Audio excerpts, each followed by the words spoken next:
ஆமா, கோபத்துல பேசினா அது விவாதமா இருக்காது, அது வெறும் அழிவு மட்டுமே இருக்கும். இந்த ஆழமான தேடலோட மூலப்பொருள் நமக்கு உணர்த்துவது இந்த மாபெரும் வாழ்வியல் தத்துவத்தை தான். கோபம் அப்படிங்கிறது வரக்கூடாத ஒரு தீய சக்தி அல்ல, அது இயற்கையான தற்காலிகமான ஒரு உணர்வு. ஆமா, அது சில நிமிடங்கள்ல தானாகவே ஆறிப்போகும் இயல்புடையது.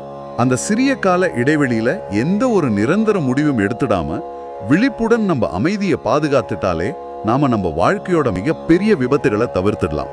1000 வருஷங்களுக்கு முன்பே மனித மனதோட நரம்பியல் அறிவியலை எவ்வளவு எளிமையா 60 சினம் அப்படிங்கிற 2 வார்த்தைகள்ல ஔவையார் பதிவு செஞ்சிருக்காங்க அப்படிங்கிறது ஆச்சரியத்தின் உச்சம். மனித மூளையோட கட்டமைப்பும் உணர்ச்சிகளோட இயல்பும் ஒருபோதும் மாறப்போறதில்ல.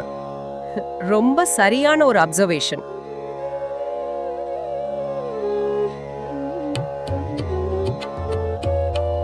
இணைந்து இருங்கள் எப்போதும். அருளாலயம்.